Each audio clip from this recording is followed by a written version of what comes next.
coming after Thanksgiving and headed to Christmas. The last thing that they should be preparing for is a funeral of their children. Tonight, we continue to learn more about Saturday's shooting near Atlantic Station. Atlanta police say there were 3 shooters and only 1 intended target, but 6 teens were shot in the crossfire. Atlanta police say the shooters were going after 15-year-old Cameron Jackson. He died from his injuries on Monday. 12-year-old Zion Charles was also hit by one of the bullets and died on scene.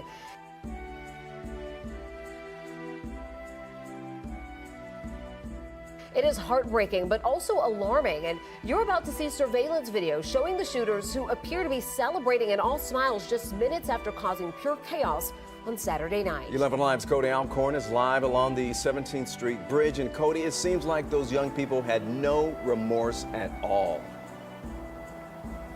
Ron, I'll be honest, to see these young men laughing and carrying on is downright disturbing. You're about to see it.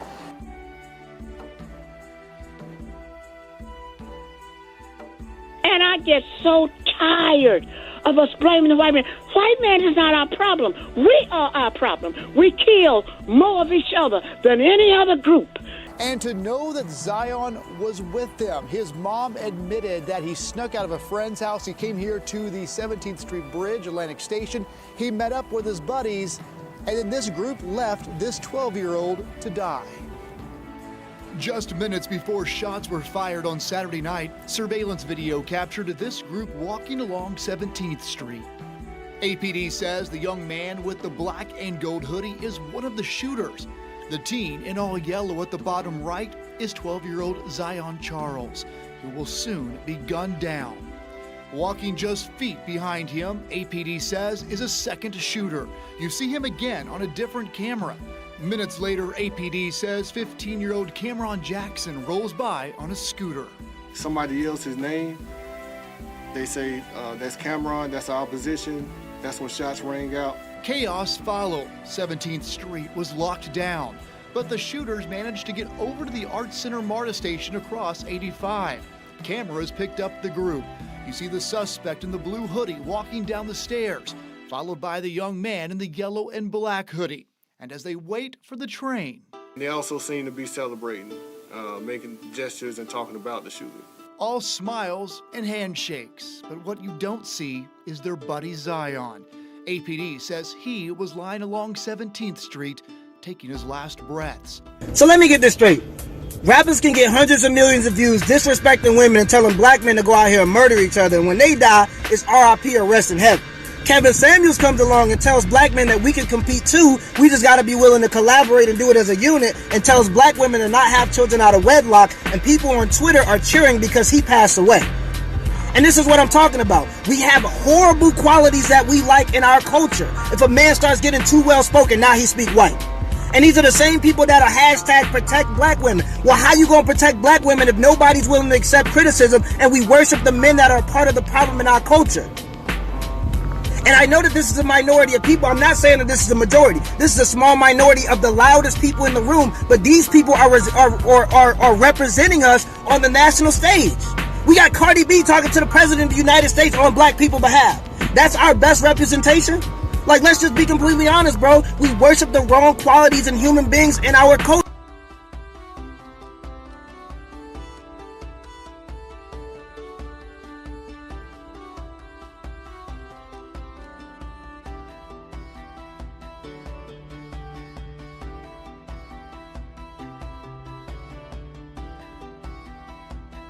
But his group, who his mom says he snuck out to meet up with, continued on. During the train ride, they antagonized different customers. They flashed gang signs. Take one more good look. While APD says this guy is the primary shooter,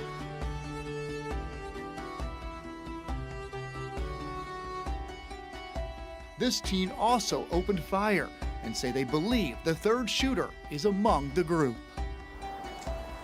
And again, to know the chaos and the fear that these teens put into so many people right here on the 17th Street, and then to watch them act as if nothing happened is alarming. And it really makes you question, is a curfew really going to stop these teens and gangs from committing more violence? Yeah, that is a really good question there, Cody. I know that you haven't been here that long. However, you always have your ear to the ground. Speaking with community members, what are they saying about this shooting? Any planned response? Well, as you know, they want change. They say it has to happen. They say we are failing these young men and women. In fact, we know there is going to be a Peace in the Streets anti-violence walk right here on 17th Street Friday night. It's expected to start around 7 o'clock. It'll start at Atlantic Station and go down 17th Street. So again, we'll have much more on that at 11alive.com. And of course, we'll be out here Friday night for, again, this Peace in the Streets anti-violence walk scheduled for 7 p.m. here at Atlantic Station. A homeless man came to me where I was at. It was last night before last. I was in Nashville. He came in, he was asking the owner, can he have some food? Did they have leftover food? Now, I bought too much pizza. I thought the medium pizza was gonna be big enough, small enough for me. It was way too big. So before he left, I waved him over. I said, hey man, go just get you a plate. You can have this pizza. He actually sat down with me. We had a conversation. And I could tell he had alcohol in his breath. And I knew for a fact, being a police officer, I knew that was his struggle. I knew he had been to rehab. I could see it all over him. But what did I tell him? I didn't say, man, being black is so hard on you. I said, listen, every day you go to sleep, you need to calculate your decisions. Did I make good decisions today that's gonna further my life, or did I make poor decisions? Every single day. And I told him, you're gonna recover. You gotta keep fighting against this thing.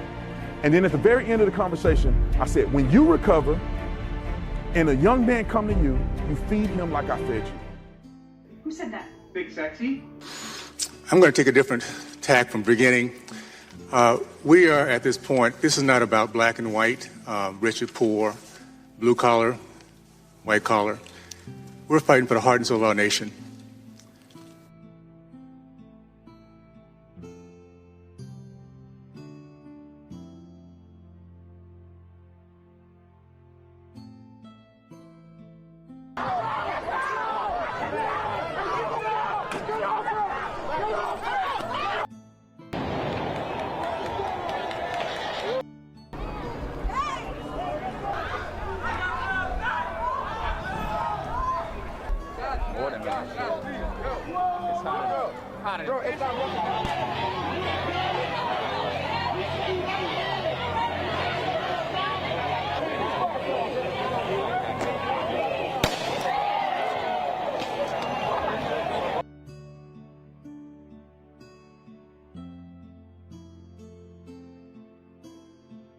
You think we've made any headway in the I think it's more important to make headway in our own house. By the time the system comes into play, the damage is done. They're not locking up 7-year-olds. I was in Chicago 3-4 weeks ago, and we saw these little kids on bikes with masks on the side of their head, like 5 or 6 of them. And the driver said, yeah, they're little yummies. I said, who? He said, little yummies. Google Lil Yummy. Lil Yummy was an 11-year-old murderer.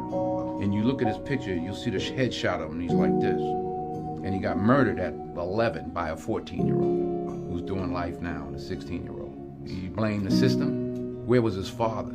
It starts in the house. It starts in the home. And yeah, well, my father got locked up. Well, where was his father? I'm going to take a different tack from beginning.